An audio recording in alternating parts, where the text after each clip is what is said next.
Subscribe करें अभिहास kitchen को और बेल आइकन पे क्लिक करें।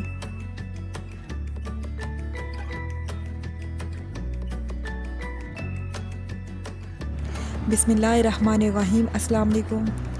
आज मैं आपको बहुत ही मज़ेदार बीफ टिक्का बोटी बनाना बताऊंगी।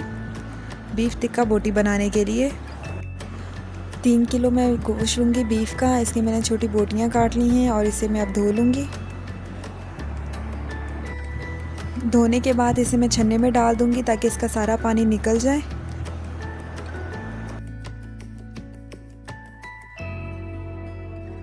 गोश्त का सारा पानी निकल गया है। इसे मैंने एक पतीली में निकाली है। अब मैं इसके अंदर शान का टिक्का मसाला डालूंगी 2 पैकेट। 3 किलो गोश्त है तो 3 किलो गोश्त में 1.5 किलो के 2 पैकेट में डालूंगी। अगर आप घर के मसाला डालना चाहते हैं तो इसमें ज़ीरा पाउडर 1 खाने का चम्मच, पिसी लाल मिर्च 2 खाने का चम्मच, नमक 1.5 खाने का चम्मच और फूड कलर 1/4 चाय का चम्मच डालेंगे। मसाला डालने के बाद अब मैं इसके अंदर 4 बड़े साइज़ के नींबू का रस डालूंगी। अब मैं इसके अंदर कद्दूकश किया हुआ पपीता डालूंगी। ये मैंने दरमियाना पपीता लिया है कच्चा। अब मैं इसमें 5 खाने का चम्मच अदरक लहसुन का पेस्ट डालूंगी। अदरक लहसुन का पेस्ट डालने के बाद अब मैं इसमें आधा कप ऑयल डालूंगी। अब मसालों को बोटियों में अच्छी तरह से मिक्स कर लूँगी।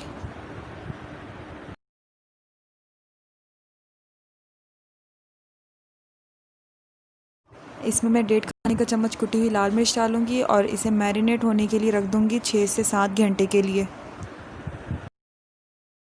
गोश्त को मैरिनेट किए हुए 7 घंटे हो गए हैं। अब मैं इसे सीखों पर लगा दूंगी।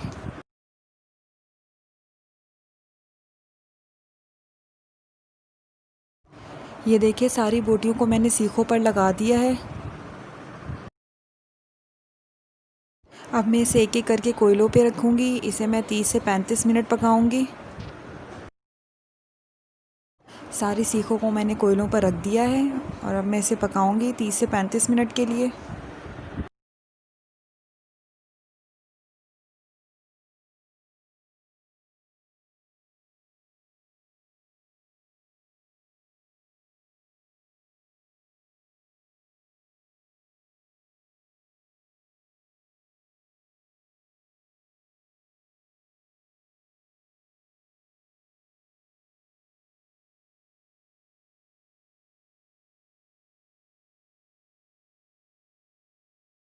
पैंतीस मिनट हो गए हैं। बोटियाँ तैयार हैं। अब मैं सारी बोटियों को हॉट पॉट में निकाल लूँगी।